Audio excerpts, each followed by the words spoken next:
Good evening, Matinee Tribunalakil avarkum swagatham. Padipole innu research and development inde oru area aanu nammal church cheyyunnathu. Kannan sirlude nammal rejuvenated research and development to boost Indian economy. ആ വിഷയം കൂടുതൽ കൃത്യമായി മനസ്സിലാക്കാൻ തീർച്ചയായിട്ടും ഈ session നമ്മളെ സഹായിക്കും. So നിങ്ങൾ എല്ലാവരും ഈ പ്രോഗ്രാമിലേക്ക് ക്ഷണിക്കും. അതോടൊപ്പം പ്രിയപ്പെട്ട കണ്ണൻ സാറിനെയും. Kannan sir, you are welcome. Thank you, Sabu, for another opportunity to given to me to deliver a talk on a techno-economic subject. So before I go to my presentation, I want to tell you that I choose subjects on three conditions, self-imposed conditions. One, it should have a side technical content. It gives validity because I'm speaking, I'm an engineer. It should have pan-India relevance. It should have relevance that. And lastly, it should have an impact 10 years from now. So these are the conditions I put and then select a subject. So today I'm going to speak to you on a subject which is very interesting. So with your permission, I will just upload my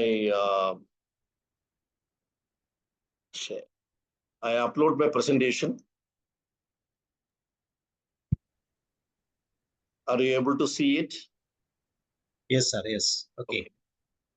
So today's topic, as I told you, pertains to capability building in R&D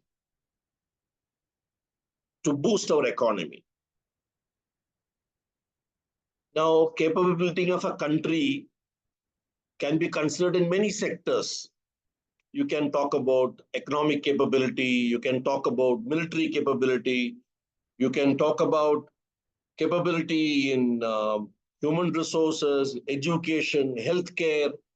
So one could talk of different sectors in which a country can demonstrate its capability, but I am going to touch upon R&D capability of India. All of you are aware that we are proudly at 5th position in our economy now, and we are looking forward to moving forward to a higher rank in economy. But we need to also look at how we can enhance our capability building on multiple sectors that will befit the rank which we are aspiring for. So today we are going to speak on R&D. If we are not a R&D capable country, then engineering, scientific or technology solutions, we have to depend on other countries. And that would mean that we will be weak to a certain extent, because one, technology can be denied to you, technology can be cut off at some point if the donor country decides not to sustain it. And lastly, the technological solution need not be India specific. It may be pertaining to the set of conditions which are there in the host country. So it is important that we develop as much scientific and technological solutions in our own country to build our capability and also to enhance our economic status. We are in a very crucial stage at this point of time in our country's growth. We have come out of a lot of poverty. We are definitely a leading developing country, wanting to go forward to a developed country status by 2047. With this background, I will open my first slide, which is introduction.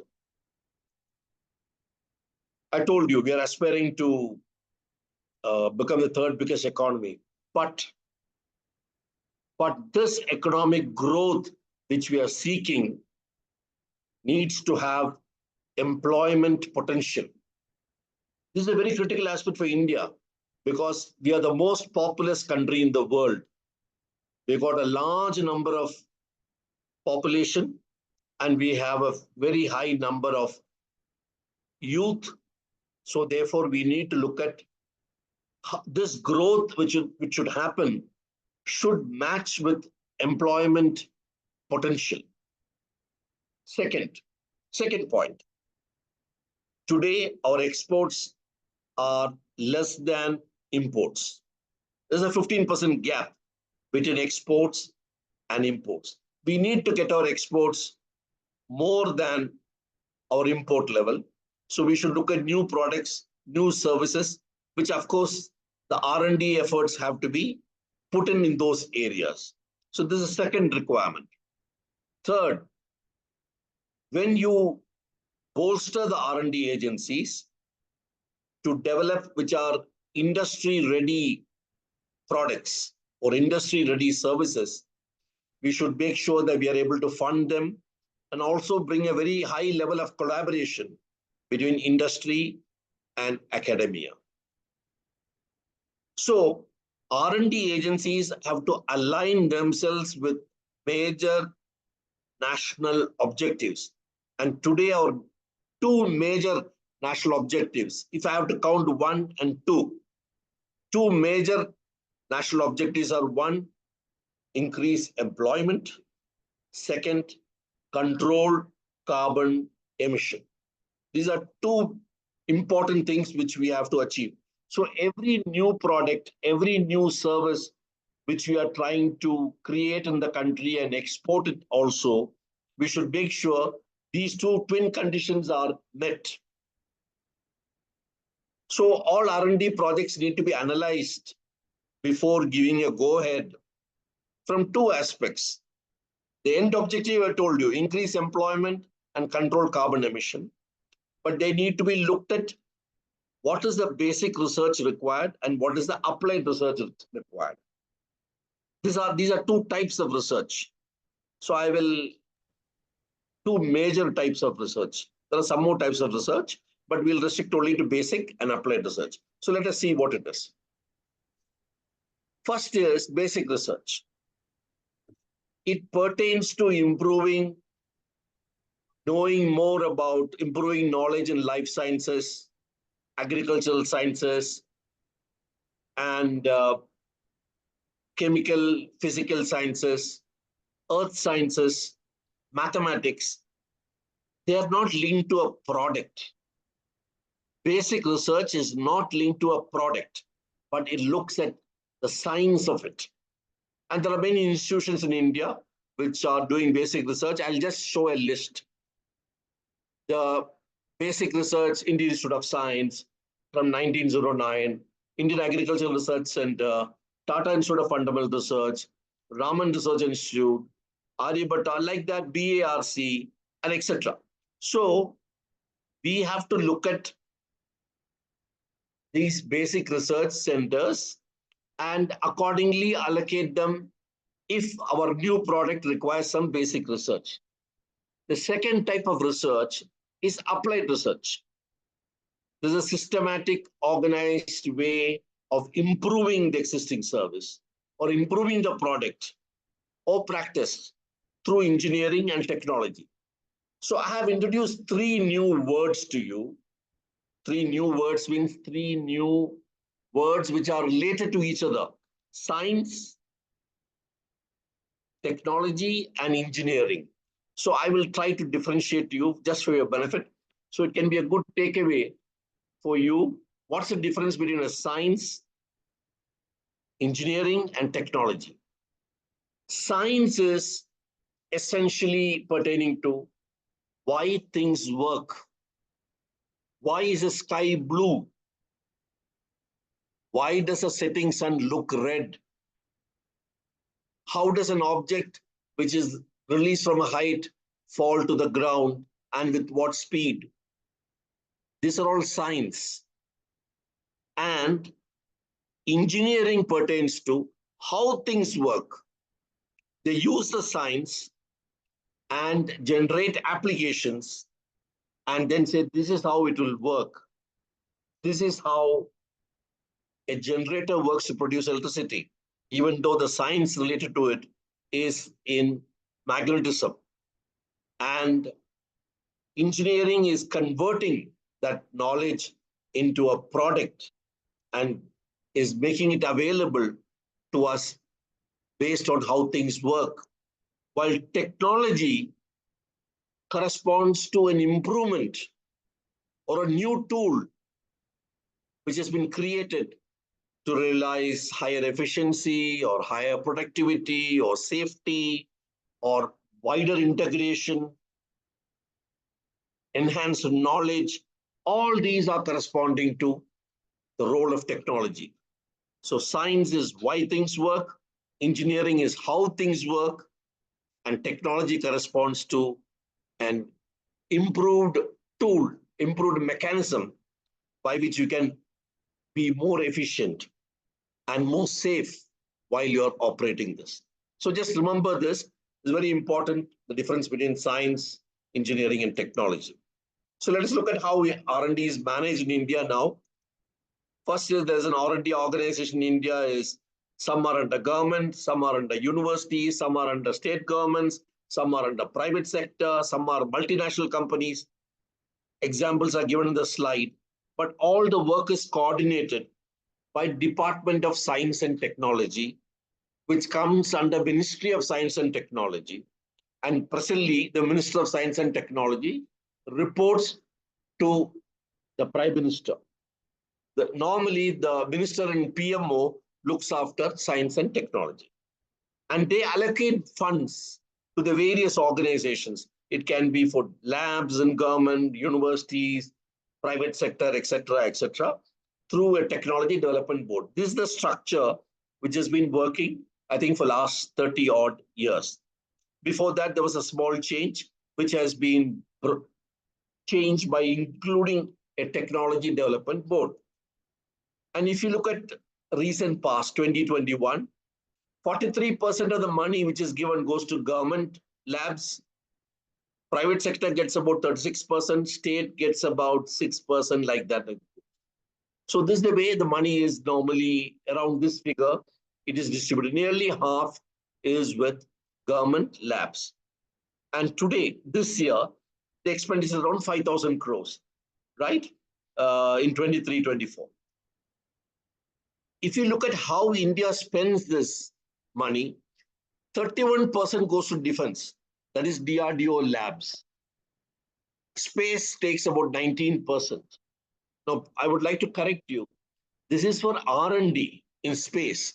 But when ISRO makes a satellite or makes a rocket, then they are making a product. So that money is different from R&D money. So space sends about 19% of government budget. Agriculture, atomic energy, details are there on the slide for you to see. So you can see nearly 1/3 is consumed by defense R&D in our country. If you look at our R&D expenditure as a percentage of our GDP, India is 0.65%. Israel is nearly 5%. USA, nearly 3%. And you look at many other countries, Japan, Russia, South Africa, Netherlands, Norway, France, they're all spending more money. Germany, they're all spending more money on R&D than us. And many of these countries which are spending about 2% are all developed countries. So you can infer that a country which has got good R&D capability has the ability to have good economic development. And they automatically reach the status of developed economy. In India, if you look at per capita expenditure of R&D, based on our population is very big, so therefore the per capita expenditure will be low. But as a matter of data, it's around $43 we spend in a year per head, while Israel is the highest at $2,100. All other countries, UK is less than 1,000, United States is about 1,700. Those details are there in the slide. But the important factors, India spends only 0.65% of GDP, which comes to around $43 per head. Now, this is another interesting graph. The x-axis is on what percentage you spend. As I told you, India's 0.65%. And y-axis is the number of people working in R&D. In India, which is color, which I especially marked, violet color, is India's much lower than China, USA is here, South Korea, UK, France, Germany.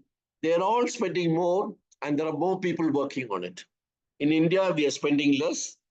And as I told you earlier, researchers per million people in India is around 200 odd people per million people. So 10 lakhs of population, you have about 200 people working in research and development. So if you compare with other countries, we are definitely investing less on R&D. We're investing less by human resource. We're investing less by capital, by money. So if you look at the number of patents which India has registered, there's been a slow growth. In the last 4 or 5 years, this improved more.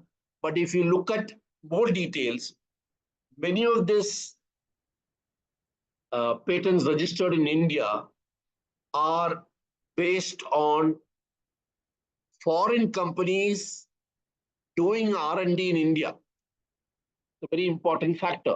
You see the red line, which is there, is patents filed by foreign companies working in India using Indian manpower. Blue is Indian companies filing patents based on Indian manpower. So the people who are working, maybe multinational companies, a large number of them are doing in pharmaceutical research in India, are using the Indian manpower to file patents for their products. That means there are capabilities there, but the government is not tapping it enough. The government is not tapping enough. The private sector is not tapping enough. The universities are not tapping enough. But foreign companies working in India are tapping enough, or tapping more than what government plus industry plus universities are doing. It's a very clear indication. So this graph tells you, even though your patents are growing year by year, there is a pattern that foreign company sponsored work in India, which are getting patent in India, is much higher than Indian work. So why is R&D throughput so low in India? What are the reasons? Let's go through it.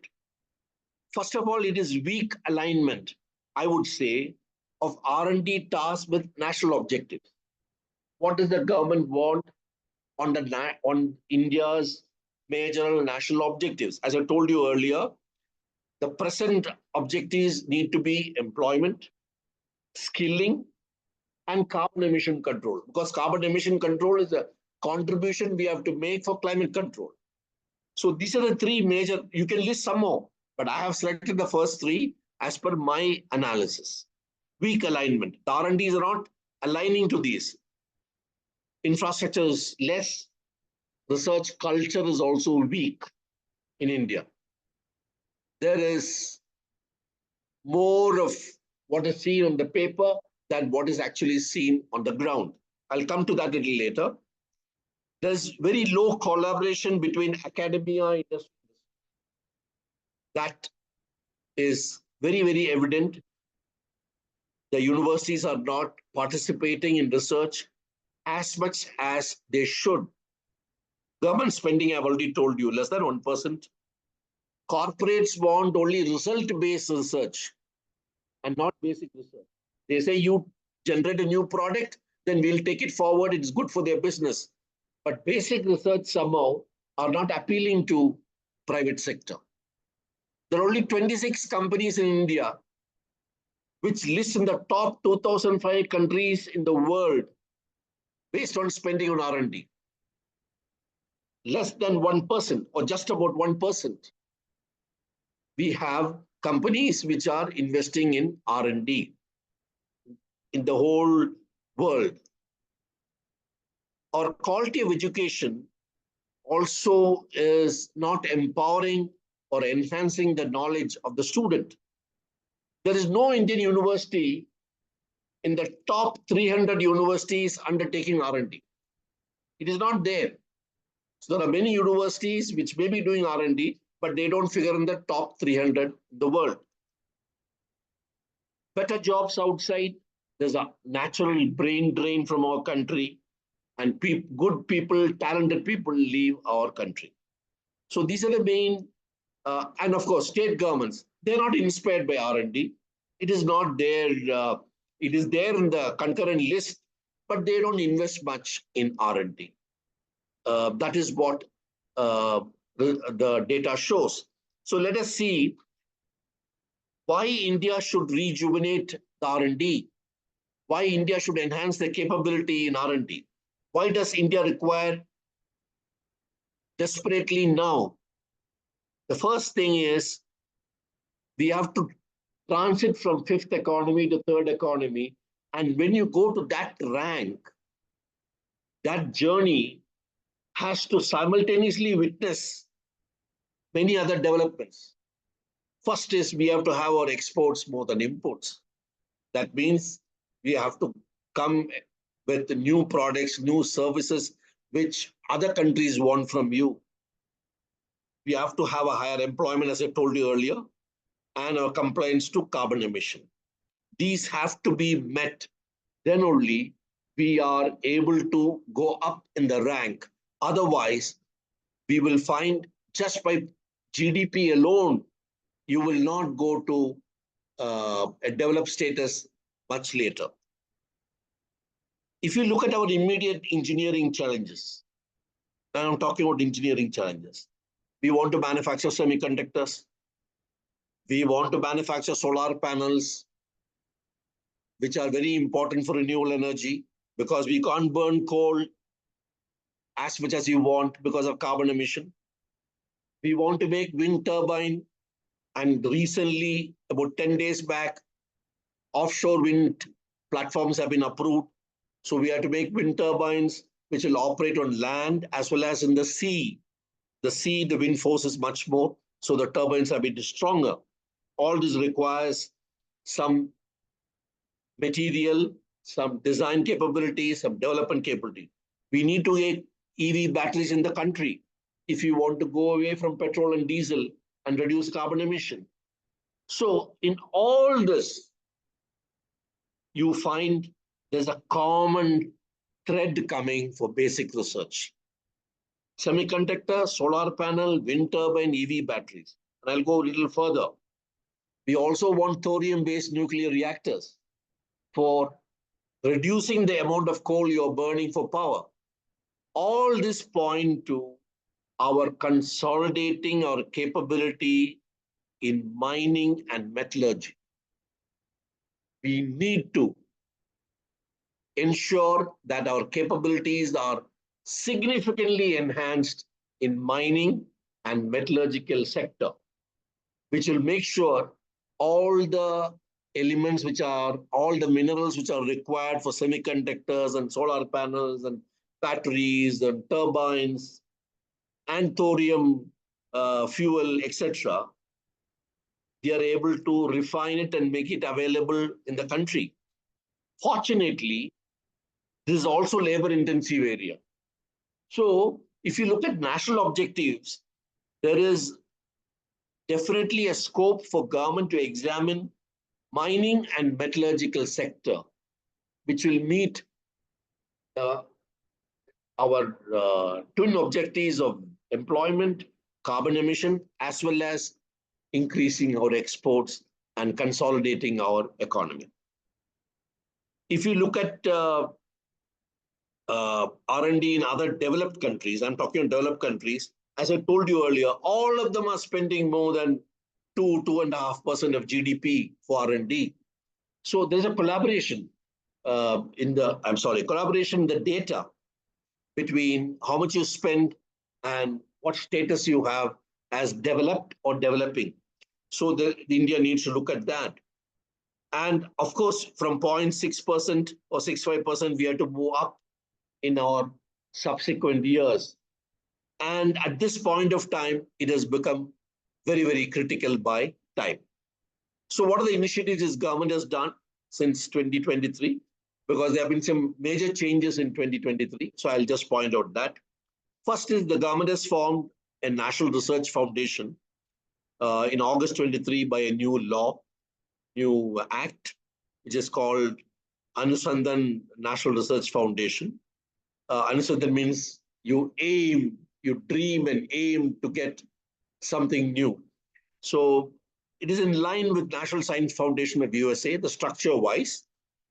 It will give direction for research and innovation in natural sciences, mathematics, earth science, health, agriculture. A wide sectors are wide amount of sectors are included, including science and technology interface with humanities and social science. They'll prepare the roadmaps for short-term, medium, and long-term. They will create infrastructure in universities and research labs. These are the National Research Foundation's functions. They will provide grants and facilitate investment through a public-private partnership, which was not there earlier. Presently, the grant is being given by Technology Board. Now that will get replaced by National Research Foundation. A higher level of collaboration among stakeholders that I told you is R&D labs and research, academia and industry. They will, of course, look at the annual survey of how it is going. And they'll have a governing board, which will have bureaucrats and industrialists and scientists. And the only thing is now, instead of secretary, science and technology, now it will be by the Prime Minister, because it comes under Prime Minister's office. So the organization has become a little top-heavy. That's one of the criticisms which have been shared by many one. But this board which has been formed is essentially to align our national objectives with research which has been taken up by many institutions which are already there in the country, which they are working.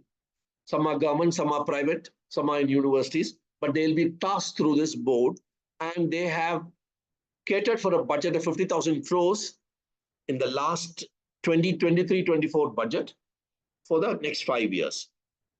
Now, second action which has been taken, this happened about 4 weeks back. Government has taken a decision to prune down DRDO, which I told you earlier consumes nearly 1/3 of the R&D funds. They are set based on many reports. They find the DRDO has got too much of flab.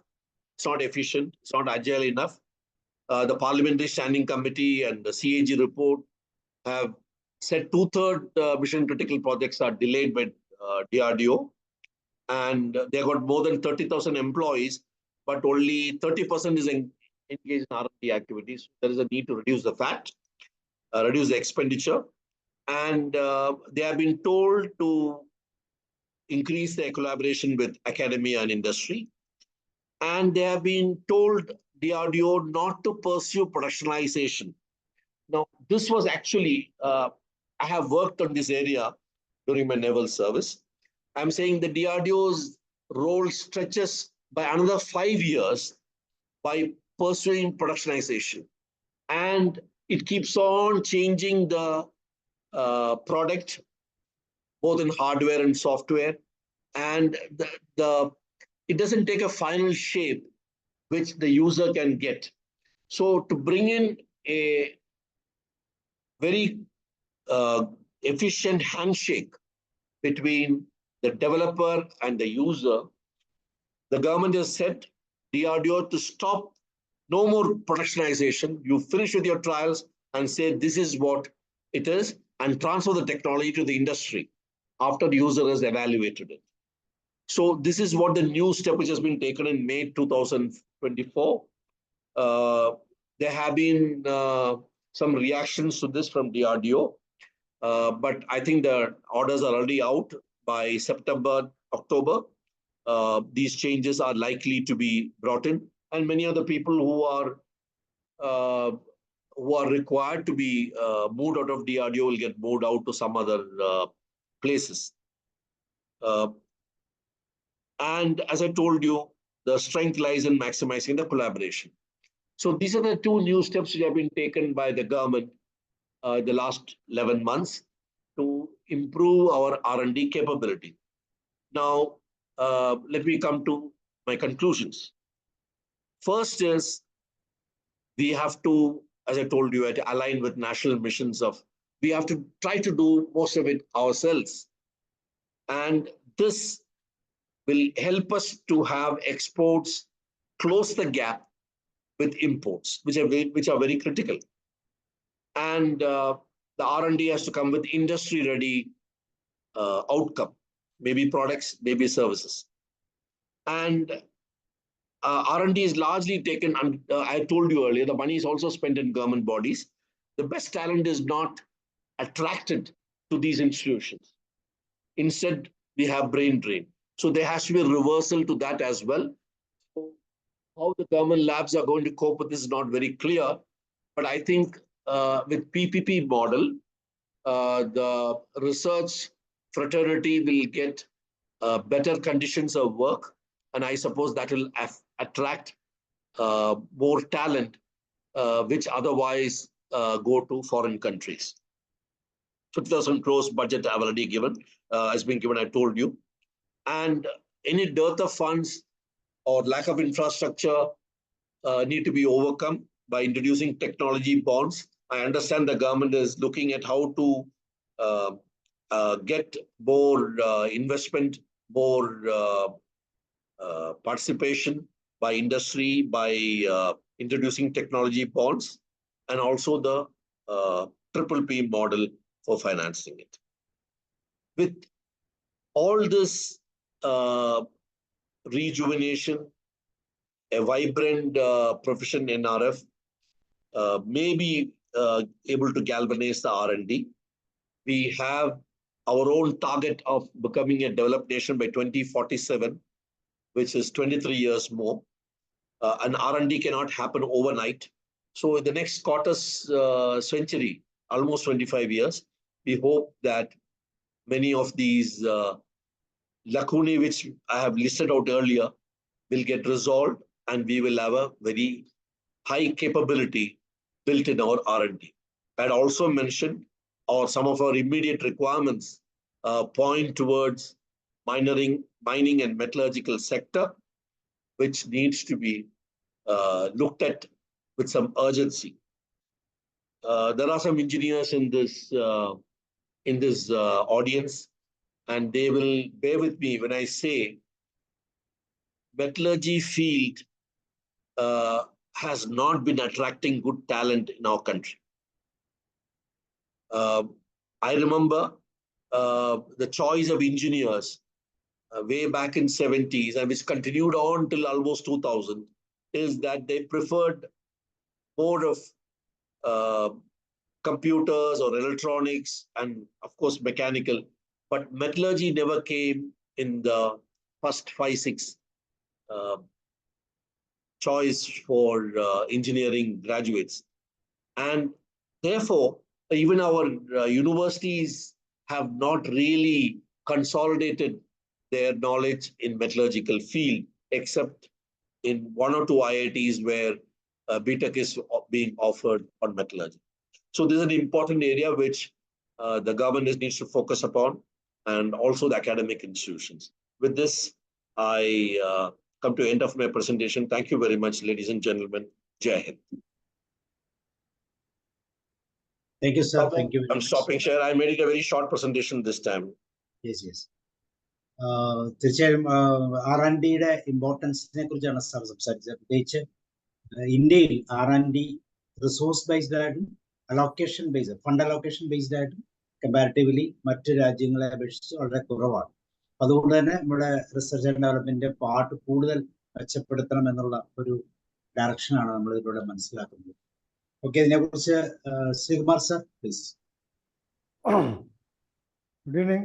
It's a very interesting topic, as well as the one which I was expecting since long time from KANNAN. I think several times I asked this question also to him about this R&D activities in India. That's a lull in the area of R&D. One thing I pointed out before, and he answered, I think he answered also that time. We are talking about brain drain, and we want brain drain. And there is this is a democratic country, and we are governed by so many regulations and all. And naturally, these youngsters who are brilliant and have very good knowledge and who are abroad, many of them, I know, they want to come back to India and serve the country. But it is impossible in the government sector because of its own problems. That's why I'm thinking, I'm asking KANNAN whether there should be a lateral entry in the government services for people, the scientists abroad, to come and serve this country, to show their expertise and knowledge in this country. That is not happening. Okay, Sri, I'll answer this. First point which I want to tell is one doesn't have to be in the government to serve the country. You can serve the government even from a private industry. That's the first point. Second point is that it is not possible in government hierarchy or government organization to match the pay scales or what CTC, as they call, cost to company, that sort of which happens in private sector. It is not possible. Third, government jobs recruitment are not based only on talent. They're based on many other socioeconomic conditions. So you will find that it is not possible to have an efficient R&D organization run purely as a government office. You have to think of some other model. So that is what I said. One is government should give resources like funds, grant, create infrastructure. That means that you may have heard there's something called GOCO, government owned, company operated. That means government sets up a lab with good facilities and permits a private company to utilize that lab. Of course, there are some checks and balances in this. Thereby, the private company says, okay, I'm going to use this lab which government has set up. I will be paying royalty to the government so many crores. I will be doing this project for the government. Government wants me to do this project, right? And that project I will develop. And when I finally finish with it, I'll be able to transfer the technology to the industry government says. I will employ people. I will run the lab. And when the private person runs the lab, he's going to employ people and he's not going to give them government pay. He will give pay based on their qualification, their experience, etc. So we need to look at other models of enhancing R&D throughput. Let me tell you, I'll take 3 examples. ISRO. ISRO has been a very successful engineering organization. They have done marvelous work. And they have been an organization which has been learning. I'll come back to that after I talk about atomic energy. Atomic Energy, which also does its own research, has also been a good organization producing results, even though we have discussed in some earlier talks, the thorium-based reactors, which is what the country wants, they are still not been successful. They're struggling. All right, they may succeed after some time. Defense research has been not a success. Defense research has not been a success in India, primarily because the product which is generated and which has to be productionized in the country, by the time it is done, the user wants something more capable. So if now I go back to ISRO, who is the user of ISRO output? Who uses ISRO product? ISRO itself. They launch a satellite, they put it on orbit, they operate it, they look after it during the lifetime, and then launch another satellite when it has to be replaced. ISRO is the designer, is the engineer, and the user. And he understands very well how it has to be done, and he makes dynamically changes in his approach, in his sort of work ethos to make sure this is how it has to be done. Similarly, atomic energy, they are their own researchers, their own products, their own, who runs the atomic nuclear power plants in India? Who runs? There are 24 nuclear power plants in India. They're all run by NPCIL, am I right? Which is a PSU under atomic energy. So they are user as well as developer, like ISRO. You come to defense research, DRDO develops, Army uses it or Navy uses it or Air Force uses it, and there you find the difficulty in making sure the user is as interested in using a product which has been by DRDO, which he says it is already delayed, it is less capable, it is technologically retro, I don't want it now. Anyway, he has made it, I will put some use to it, etc. So there's a need for making sure that, now I'm speaking with respect to DRDO, this is one of the main reasons why DRDO has not been successful. They have been trying to get to meet the requirements of the user, which keeps changing also, and which he is not able to do it in quick time, the DRDO. He prolongs it and goes into a lot of delay. So I think the decision taken by government is stop your research, develop a product, show it, get it evaluated. If it's acceptable, it goes to the industry. Not that you get it productionized in Bharat Electronics or in some other company and then put it through, etc. That is what I worked on this for 3 years in DRDO. So I know the pains of getting a project through in DRDO. But DRDO has been largely successful, let me tell you that, in strategic programs. Agni 5, 5,000 kilometers. Agni 3, something else. Agni 1, 750 kilometers. So those are programs which are meant for strategic capability of the country. They're not of tactical capability. They're not with the regular army or the navy.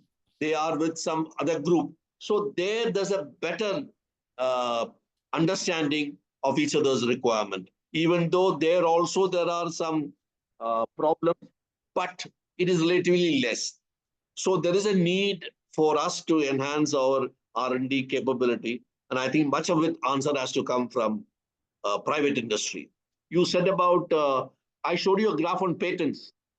How was that American companies working in India have double the number of patents than Indian companies working in India? Same environment, same manpower. So obviously, the way we run our R&D organizations, the output is less. The culture is also weak, R&D culture. I didn't show you the graph on how many PhDs are returned in this country. India's number 3 in the world on the number of PhDs produced in the country. That doesn't translate into an R&D capability. You know how, Sabu, you know how easy it is to write a PhD thesis in India, Yes. right? Yes. And I've been a PhD student myself. Of course, I dropped out of it, but I know how the process. And on top of it, when a particular R&D has to be done with a university, what normally happens is one scientist from the R&D lab takes a PhD topic under the first professor in that university, right? And thereafter his PhD is completed, but R&D has not come back. The throughput has not come back to the product. It terminates even before. Scientist is happy, he's got his PhD, professor is happy, one more PhD student has finished. Who's not happy? The R&D item is not ready. Because this child say, I was working only in this part of it. So there are a lot of problems in this front. I think some tough talking is required on the R&D fraternity in India. Why they're not being able to do sufficiently for the progress we have made on other fronts in India. Maybe agricultural research has been good, maybe. Under Dr. Swaminathan also, we had this for agricultural products, for milk, etc., etc. Maybe on that side, we have had some good agricultural research. But medical research, sorry, it's not there in the country enough for the size we have, for the number of doctors we have, the number of hospitals we have. Medical research is below par. Only pharma industries. Only pharma industries is growing. But, okay, Sri, I think I have vented out enough. Okay, thank you so much. Yeah. Any other questions? Adherence, sir.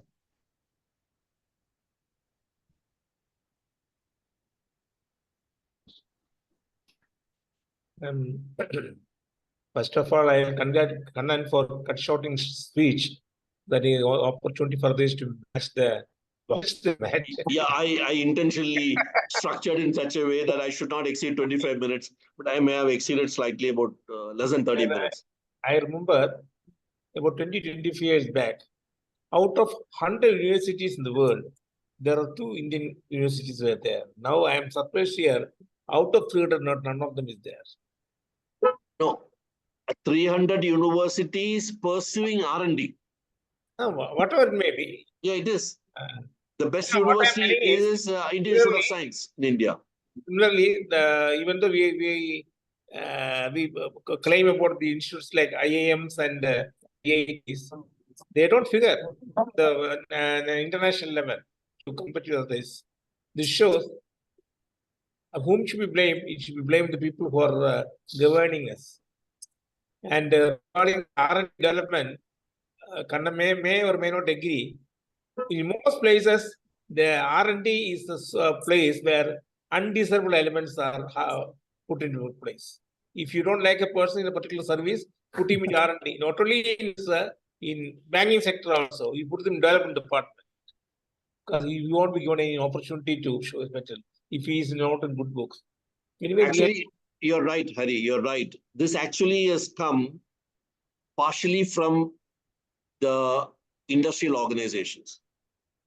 Sri Kumar will agree with me, Sabu will agree with me. Quality control department in an organization an industrial organization, they are the people who are not required in production. In a country like India, the another problem is the state are not taking any interest at all, even though they are supposed to do. Nobody is taking interest, except one or two. And if they take interest, the central government will have to support them. Then they will say, you are showing partiality. That's it. None of them take initiative. Let us quote our own state. Absolutely, there is no initiative. Only knowledge hub, some technical word they use, and nothing will happen. Anyway, we have to go a long way to go. It is a long haul for us to establish capability in R&D. A long way The to go. culture And needs to change. R&D culture needs to change. not only R&D and even administration also. Let us hope it will. We will succeed, at least after some time. Yeah, I hope so. So it will happen. Thank you very much. Thank you, Hari. Then anybody else? ആർക്കെങ്കിലും എന്തെങ്കിലും പറയാനുണ്ടോ? സ്നേഹദാമ, Ushakumari, Royce sir, സ്നേഹദാമ പറയുന്നോ? പറയുന്നു. പറഞ്ഞോളൂ. കേക്കാമോ sir? പിന്നെ sir പറഞ്ഞതിൽ മലയാളത്തിൽ പറഞ്ഞോട്ടെ? പറഞ്ഞോളൂ. സാറ് പറഞ്ഞതില് കാർബൺ എമിഷൻ ചൂട് കൂടുന്നതിന് കാരണമാകുന്നുണ്ടോ? കാർബൺ എമിഷൻ കാർബൺ എമിഷൻ ചൂട് കൂടുന്നതിന് കാരണമാകുന്നുണ്ടോ? ചൂട് കൂടുന്ന കാരണം അതുകൊണ്ടാണ്, കാർബൺ എമിഷൻ കൊണ്ടാണ്. അപ്പൊ അതിനെന്തെങ്കിലും ഇവിടെ നടത്തുന്നുണ്ടോ? അതിന് റിസർച്ച് ആൻഡ് ഡെവലപ്മെന്റിൽ ഇത് നമ്മൾ പല പ്രാവശ്യം പല സബ്ജക്റ്റിലും സംസാരിച്ചുള്ളതാണ്. അതായത് ഞാൻ വളരെ ബ്രീഫായിട്ട് സ്നേഹലത പറഞ്ഞുതരാം. ആദ്യം അറ്റ്മോസ്ഫിയറിലെ കാർബൺ കൂടുകയാണെങ്കിൽ ഇൻഫ്രാറെഡ് റേസ് വിച്ച് ഈ സൺ വന്ന് എർത്തിൽ തട്ടിയിട്ട് ഇൻഫ്രാറെഡ് റേസ് ജനറേറ്റ് ചെയ്യുമ്പോൾ അത് ഈ കാർബൺ അങ്ങ് സ്റ്റോപ്പ് ചെയ്യും. അറ്റ്മോസ്ഫിയറിലെ കാർബൺ മോളിക്യൂൾസ് ആ ഇൻഫ്രാറെഡ് റേസിനെ സ്റ്റോപ്പ് ചെയ്യും. അതുകൊണ്ടാണ് അറ്റ്മോസ്ഫിയറിലെ ചൂട് കൂടുന്നത്. കാർബൺ മോളിക്യൂൾസ് കുറവാണെങ്കിൽ ആ ഇൻഫ്രാറെഡ് റേസ് അങ്ങ് കടന്നു പോവും, പുറത്തു പോവും. So one of the main reasons is carbon emission, percentage of carbon should be minimized. Number one. അപ്പൊ കാർബൺ എമിഷൻ മിനിമൈസ് ചെയ്യണമെങ്കിൽ 3 കാര്യങ്ങൾ നടക്കണം. ഒന്ന്, കാർബൺ എമിറ്റ് ചെയ്യുന്ന സാധനങ്ങളെ ബേൺ ചെയ്യാൻ പാടില്ല. പെട്രോൾ, ഡീസൽ, കോൾ, അങ്ങനെ. അപ്പൊ അവരെയൊക്കെ കുറയ്ക്കാൻ പറ്റുമെങ്കിൽ less carbon will come out. അപ്പൊ കാർ എങ്ങനെ ഓട്ടിക്കും? കാറ് ബാറ്ററിയിൽ ഓട്ടിക്കണം, അല്ലെങ്കിൽ ഹൈഡ്രജനിൽ ഓട്ടിക്കണം, അല്ലെങ്കിൽ ഡീസൽ ജനറേറ്ററിൽ എങ്ങനെ ഇലക്ട്രിസിറ്റി ഡെവലപ്പ് ചെയ്യും? കോള് വേണ്ട, അതിന് പകരം നമ്മൾ സോളാർ യൂസ് ചെയ്യാം, അല്ലെങ്കിൽ വിൻഡ് യൂസ് ചെയ്യാം. അങ്ങനെ പല പ്രോസസ്സസ് ഇപ്പോൾ ചെയ്യുന്നുണ്ട്. First reduce fossil fuel, number 1. Number 2, അങ്ങനെ യൂസ് ചെയ്താലും അത് ഫാക്ടറിയിൽ നിന്ന് പുറത്ത് പോകുന്നതിന് മുമ്പേ എക്സോസ്റ്റ് അതിനെ ഒരു കെമിക്കൽ പ്രോസസ്സിൽ കൂടെ അതിനെ കൊടുത്ത് ആ എല്ലാ കാർബണും റിമൂവ് ചെയ്യാൻ പറ്റില്ല, കുറെ കാർബൺ അതിൽ നിന്ന് റിമൂവ് ചെയ്യാൻ പറ്റും. അതിന് you are do some R&D. ഇപ്പൊ നിങ്ങൾ ഒരു സിമെന്റ് ഫാക്ടറി ആണെങ്കിൽ സിമെന്റ് ഫാക്ടറിന്റെ എക്സോസ്റ്റ് പുറത്ത് വിടുന്നതിന് മുമ്പ് അതിന് ഒരു കെമിക്കൽ റിയാക്ഷനൊക്കെ ഉണ്ടാക്കി അതിലെ കാർബൺ റിമൂവ് ചെയ്യണം. അതാണ് ക്യാപ്ചർ എന്ന് പറയും. അതിന് ആദ്യത്തേത് അവോയ്ഡ് ബേണിംഗ്, രണ്ടാമത്തത് ക്യാപ്ചർ, മൂന്നാമത്തത് നമ്മൾ ഇതൊന്നും ചെയ്തിട്ട് പറ്റിയില്ല, അതങ്ങ് അറ്റ്മോസ്ഫിയർ പോയി, അറ്റ്മോസ്ഫിയർ എന്നത് റിമൂവ് ചെയ്യണം. കാർബൺ ഡൈ ഓക്സൈഡിനെ എങ്ങനെ റിമൂവ് ചെയ്യും? അതങ്ങ് അറ്റ്മോസ്ഫിയറിൽ ഇറങ്ങിക്കഴിഞ്ഞു. അതാണ് ഇപ്പോഴത്തെ പുതിയ ടെക്നോളജി പേഴ്സൺ. നമ്മൾ ഇതിനെപ്പറ്റി സംസാരിച്ചു ലാസ്റ്റ് ടൈം. അറ്റ്മോസ്ഫിയറിൽ നിന്ന് എങ്ങനെ കാർബൺ ഡൈ ഓക്സൈഡ് എങ്ങനെ റിമൂവ് ചെയ്യാം എന്നാണ് ഇപ്പോൾ പല കൺട്രീസും പഠിച്ചുകൊണ്ടിരിക്കുന്നത്. അതിൻ്റെ ഒരു ക്ലിയർ സൊല്യൂഷൻ ഇതുവരെ വന്നിട്ടില്ല. എങ്ങനെ വരുമെന്ന് കമേഴ്ഷ്യൽ ലെവലിൽ അത് ചെയ്യാൻ പറ്റുമോ ഇല്ലയോ എന്നുള്ള ലാബ് ലെവലിലൊക്കെ ആളുകൾ പല എക്സ്പെരിമെന്റ് ചെയ്യുന്നുണ്ട്. So, carbon emission കുറയ്ക്കേണ്ടത് നമ്മുടെ കടമയാണ് ഇപ്പോൾ. We have committed, the country has committed that we will reduce carbon emission by so much percentage. അത് ചെയ്തേ പറ്റൂ. ചെയ്തില്ലെങ്കിൽ നമുക്ക് പല കാര്യങ്ങൾ ഇന്ത്യക്ക് പുറത്തുനിന്ന് ഇമ്പോർട്ട് ചെയ്യാനുള്ളത് സാധനം വരില്ല, ചിലപ്പോൾ തരില്ല ആൾക്കാർ. പറയും you are not reduce enough carbon. 2030 ആണ് നമുക്ക് ടൈം കൊടുത്തിരിക്കുന്നത്, നമ്മൾ കമ്മിറ്റ് ചെയ്തിരിക്കുന്നത്. അതുവരെ അറ്റ്ലീസ്റ്റ് നമ്മൾ പറഞ്ഞതിന്റെ ഒരു പകുതിയെങ്കിലും ചെയ്യണം. എന്നാലേ ഇത് അക്സെപ്റ്റബിൾ ആവുള്ളൂ international. At the same time, you want to grow in economy. Grow in economy means more power required, more energy required, more coal has to be burned, more diesel has... So we are caught in a dichotomy. Economy requires some pattern by which energy will grow. Carbon emission means control something. So it has to be a balancing out done on this front. Apo അവിടെയാണ് R&D ആൾക്കാരുടെ main പണി വരേണ്ടത്. Methods by which carbon emission can be reduced. മനസ്സിലായോ? Hello hello sir. മനസ്സിലായല്ലോ? അല്ല sir, ഞാനേ US ഒരു ഇത് കണ്ട, അവിടെ കാർബൺ ക്രെഡിറ്റ് എന്ന് പറഞ്ഞൊരു സാധനം അവര് ഇത് മരങ്ങളൊക്കെ വെച്ച് പിടിപ്പിക്കുന്നവർക്ക് ഉള്ള പ്രോത്സാഹനം കൊടുക്കുന്നു. അപ്പോ ഈ കാർബൺ പുറത്തു വിടുന്ന കമ്പനികള് ഈ മരങ്ങള് അല്ലെ അതിനെ ഞാൻ പറഞ്ഞത് Snehalatha, remove carbon dioxide from atmosphere എന്ന് പറഞ്ഞിരുന്നു. അതിന് മരങ്ങള് ഒരു മിനിറ്റ്, അത് നാച്ചുറൽ ആയിട്ട് റിമൂവ് ചെയ്യുന്നത് മരങ്ങളാണ്. അതെ, അപ്പൊ അതിന് പ്രോത്സാഹനം കൊടുക്കുക ഒരു നിങ്ങൾ മാർഗ്ഗം. 1000 മരങ്ങൾ പ്ലാന്റ് ചെയ്താൽ അതിനുള്ള കാർബൺ ക്രെഡിറ്റ് നിങ്ങൾക്ക് കിട്ടും. ഇവിടെ ഇല്ലല്ലോ അത്. എന്താ? ഇന്ത്യയിലുണ്ടോ? ഇന്ത്യയിൽ വന്നിട്ടില്ല, വരാൻ പോവുകയാണ്. വരാൻ പോവുകയാണ് ആ കാർബൺ ക്രെഡിറ്റ് സ്കീം. ഇപ്പോ എത്ര കാർബൺ റിലീസ് ചെയ്തു അത് ക്ലിയർ ആവുന്നുണ്ട്. ഇപ്പൊ ഒരു ഇൻഡസ്ട്രി ഉണ്ട്, റിഫൈനറി ആണ്, അയാൾ ഇത്ര കാർബൺ റിലീസ് ചെയ്തു, അതിന്റെ കണക്കുണ്ട്. പക്ഷെ അത് റിലീസ് ചെയ്താൽ അതിന് കറസ്പോണ്ടിങ് ആയിട്ട് നമ്മൾ മരങ്ങൾ നട്ടുപിടിപ്പിക്കുകയാണെങ്കിൽ ആ റിലീസ് ചെയ്ത കാർബണിൽ കുറച്ച് ഇളവ് കിട്ടും. മനസ്സിലായില്ലേ? അല്ലെങ്കിൽ you will be penalised by taxes. പക്ഷെ നമുക്കത് പ്രശ്നമുണ്ട്. ഇങ്ങനെയുള്ള ടാക്സേഷനൊക്കെ ഇപ്പൊ കൊണ്ടുവരികയാണെങ്കിൽ നമുക്ക് എക്കോണമി ഗ്രോ ചെയ്യാനുണ്ട്. We want more cement. We want refineries to work. We want fertilizer to work. We want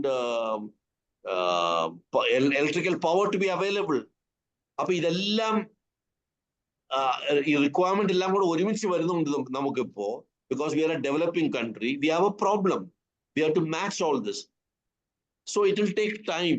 ഒരു 10 കൊല്ലം എടുക്കും ഇന്ത്യക്ക് ഇതൊന്ന് കൺട്രോൾ ചെയ്തെടുക്കാൻ. പക്ഷെ we have to do it in 6 years. So by 6 years we should show some result. ഇപ്പോ നമ്മൾ 2030 നമ്മൾ 5 commitments കൊടുത്താൽ അതിൽ 3 കമ്മിറ്റ്മെന്റ്സ് എങ്കിലും ചെയ്യുകയാണെങ്കിൽ കൊള്ളാം. ഇപ്പൊ മരം വെക്കുന്നത് എല്ലാവരും ചെയ്യണം. സ്റ്റേറ്റ് ഗവൺമെന്റും ചെയ്യണം, സെൻട്രൽ ഗവൺമെന്റും ചെയ്യണം, യൂണിവേഴ്സിറ്റിയും ചെയ്യണം, ഹോസ്പിറ്റൽസും ചെയ്യണം, ഇൻഡസ്ട്രിയും ചെയ്യണം, പഞ്ചായത്തും ചെയ്യണം, എല്ലാരും ചെയ്യണം. അത് നിങ്ങൾ തന്നെ അതിന്റെ ഉത്തരം നിങ്ങൾ തന്നെ പറഞ്ഞോളൂ, നടക്കുന്നുണ്ടോ ഇല്ലയോ? വ്യക്തിപരമായിട്ട് നമ്മൾ ചെയ്യണം. അപ്പൊ അത്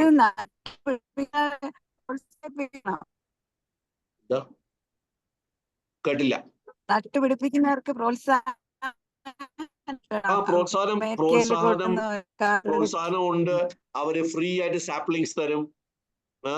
ഇത്ര നട്ട് കഴിഞ്ഞാൽ ഒരു ബോണസ് വരി കിട്ടും എന്തെങ്കിലും. അതൊക്കെ പല സ്കീംസ് ഉണ്ട്, പല സ്റ്റേറ്റിൽ പല സ്കീംസാ ഉള്ളത്. അതും നട്ടുപിടിപ്പിച്ചു കഴിഞ്ഞു, ഒരുപാട് നട്ടുപിടിപ്പിച്ചിട്ടുണ്ട്. ഇനി അവരുടെ സാപ്ലിങ്സ് ഒന്നും വേണ്ട, നട്ടുപിടിപ്പ്. അതുകൊണ്ട് ഇപ്പോ there is something called മായാവാക്കി. കേട്ടിട്ടുണ്ടോ? മായാവാക്കി ഫോറസ്റ്റ്. അതായത് ആ സ്ഥലത്ത് ഏറ്റവും എളുപ്പം വളരുന്ന മരങ്ങള് നട്ടുപിടിപ്പിക്കുക. അപ്പോ ഈ മായാവാക്കി ഫോറസ്റ്റ് എന്ന് പറഞ്ഞു കഴിഞ്ഞാൽ അവിടെയുള്ള സോയിൽ സ്റ്റഡി ചെയ്ത് അവിടെയുള്ള വിൻഡ് പാറ്റേൺ സ്റ്റഡി ചെയ്ത് ഏത് മരങ്ങളാണ് ഇവിടെ നട്ടുപിടിപ്പിക്കാൻ പറ്റുന്നത്. Doctor Nair has created the biggest Mayawaki forest in Kutch in Gujarat. വേൾഡിലെ ഏറ്റവും വലിയ മായാവാക്കി ഫോറസ്റ്റ് ക്രിയേറ്റ് ചെയ്തത് ഡോക്ടർ നായർ. അപ്പോൾ പലയിടത്തും മായാവാക്കി ഫോറസ്റ്റ് ക്രിയേറ്റ് ചെയ്യുകയെങ്കിൽ മരങ്ങൾ കുറച്ച് എളുപ്പം വളരും. അത് കറസ്പോണ്ടിങ് ആയിട്ടുള്ള മരങ്ങൾ സെലക്ട് ചെയ്യണം. നമ്മൾ തേക്ക് മരമേ ഇടുള്ളൂ എന്ന് പറഞ്ഞു കഴിഞ്ഞാൽ നടക്കില്ല. We have to look for plants which are suitable to that soil, suitable to the wind pattern, and suitable to the water requirement, water availability, etc. It's another topic actually. But we are not done very well. നമ്മൾ 30% target achieve ചെയ്തിട്ടുള്ളൂ അഫോറസ്റ്റേഷനിൽ India. ഒരുപാട് പണി ബാക്കിയുണ്ട്. Thank you Snehalatha. Sabu. Thank you sir. വേറെ ആർക്കെങ്കിലും share ചെയ്യാനുണ്ടോ? Gladson, Roy sir, anybody else? Shakumari, Roy sir. Kannan sir. We don't have much about knowledge about the research and R&D, but a basic knowledge. Now I get a basic knowledge about the Indian R&D and a little hope about the major changes of 2023. Yeah. National Research Foundation. And now I have little interest about to know more about these developments. Okay, sir. Thank you very much. No, my job is to select a techno-economic subject and tell you in very simple language what is good, sir. what is not good. In a short time, I got a basic knowledge about this R&D. I can say. I was waiting for somebody to tell. Sir. Now I understood the difference between science, technology, and engineering. Yes, sir. Yes, sir. That's also a very thing. Science and why, how. That I remember that things.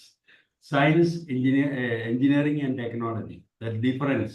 Okay, it's also a basic knowledge I got from these things. And now I can. നമ്മൾ പലപ്പോഴും we use this technology and engineering in a confused manner. Okay, sir. But there is a clear difference between science, engineering, and technology. Differentiate. Sabu, anybody else? Thank you sir. Gladson. Sir, Kannan sir, ഈ R&D-യുടെ പ്രത്യേകിച്ച് sir ഡിഫൻസിന്റെ കാര്യത്തിലാണ് അത് പറഞ്ഞത്. എന്റെ ചോദ്യം ഇതാണ്, സാറിന്റെ ഇത്രത്തെ എക്സ്പീരിയൻസിൽ how do you look at the people of India receiving the mind of research and development in their own country in the most simple manner? I say even from the grassroots level, what is the real psyche of the common people with regard to R&D? How far officials like the topmost scientists give that mind to common people? What is the networking on that? What is your personal response to that matter? Okay, so let me try and answer this question because this encompasses our education schemes, our education system which we have. It also encompasses how closely educational institutions, especially at higher education, work very closely with industry, and how we people in the government want a local solution or a local product which will satisfy the requirement of our economic growth. No, so let me take the last point first. Government. Now in government, I think the life of a government is shorter than the life of R&D of a product. Governments don't see an R&D throughput, R&D output in their lifetime. 5 കൊല്ലം കൊണ്ട് ഭരണം. ഈ 5 കൊല്ലത്തിൽ നടക്കില്ല. നമുക്ക് import ചെയ്യാം, നമുക്ക് വേറെ ഏതെങ്കിലും കൺട്രിയുടെ പ്രോഡക്റ്റ് യൂസ് ചെയ്യാം. നിങ്ങൾ റിസർച്ച് ചെയ്തുകൊണ്ടിരുന്നോളൂ, കുഴപ്പമില്ല. So this is one negative factor why encouragement is not there to R&D engineers. Number one. അത് ഗവൺമെന്റിന്റെ എങ്ങനെയാ മാനേജ് ചെയ്യുന്ന അതിന്റെ ഒരു നെഗറ്റീവ് ഫാക്ടറാണ്. Now, as I told you, there are many problems with our R&D. Second problem is talent. The best talent does not join R&D institutions. Even though I have got great respect for scientists who are working in ISRO and BARC and DRDO, etc. But there are many people who are equally qualified. They leave our country and go and work outside. We don't create conditions for them to work in the country.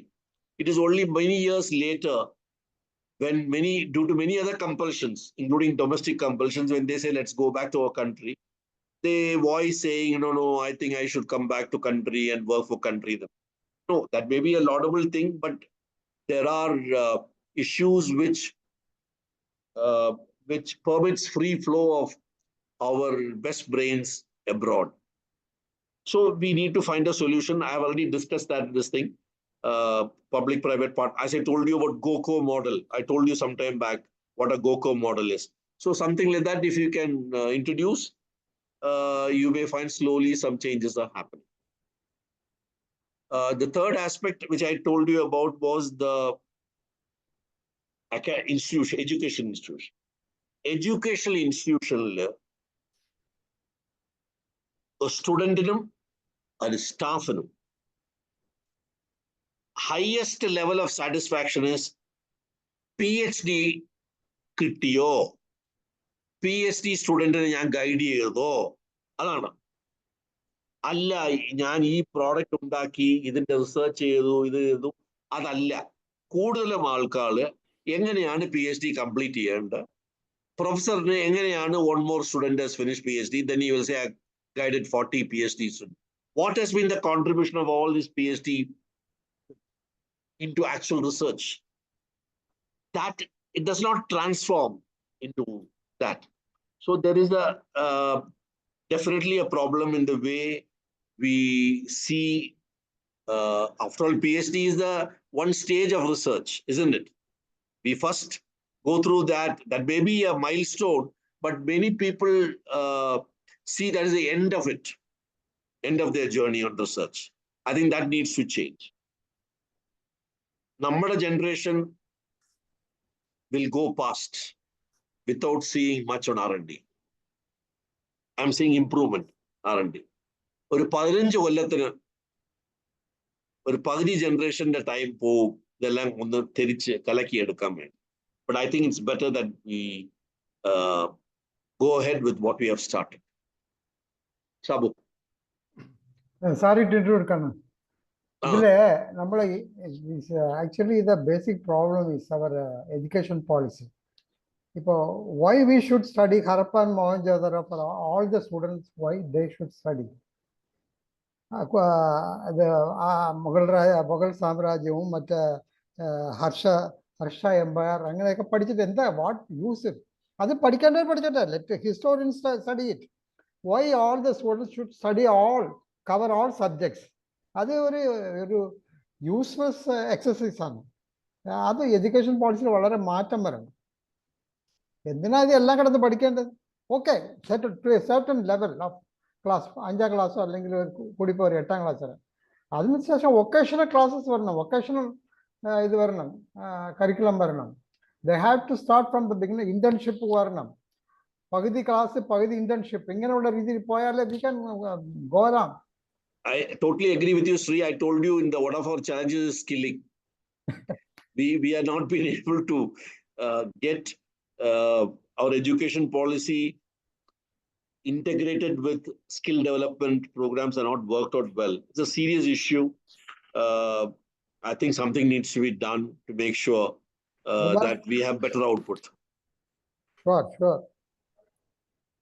Unfortunately, I'm not able to comment more on the national education. No, I have not researched onto the Okay. national education policy yet. So I'm not prepared to give an answer on that. Your area, I know that it's your area.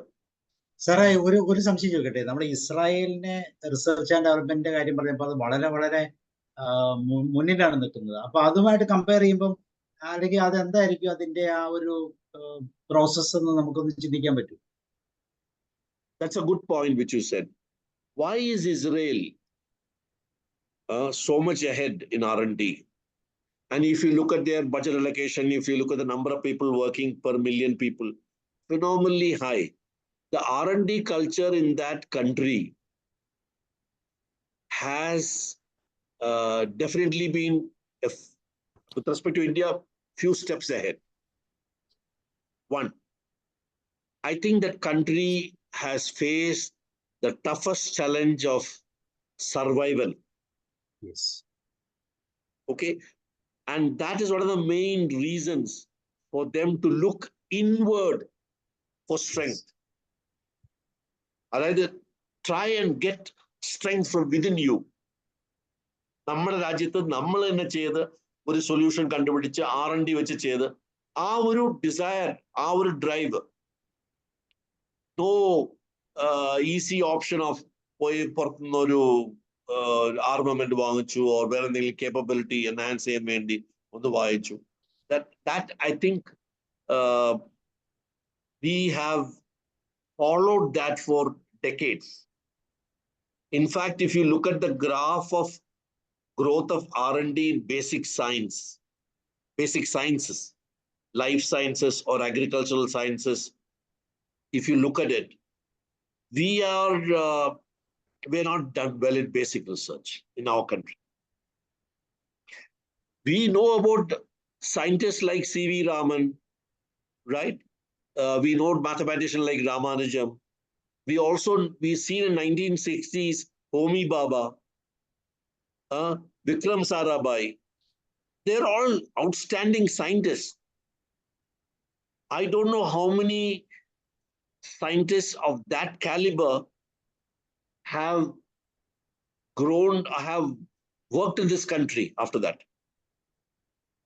We may have a lot of engineers. That's why I'm telling you, ISRO has been a very good engineering institution. We had good engineers who have understood how things work. But we are looking at people who can explain why things work. That's why I try to make a difference between science and engineering. We need to focus more on science, our R&D in science, medical side, genomics. ഇതൊക്കെയാണ് latest developments. നമ്മുടെ കൺട്രിയിൽ ഒട്ടും ഇല്ല, വളരെ കുറച്ചേ ഉള്ളൂ. Okay, I'm happy that there's been so much of double the time I have taken questions compared to that. Yes, exactly. Anything else? Can I go? Yes, sure. Okay, thank you, sir. Thank you very much. Thank you, Sabu. Bye. Thank you, Sri. thank you, Thank you, Kannan. Hari. Bye. Okay. See you. Bye. Good night. Bye. Okay, see you and good night. See you. Bye. Good night.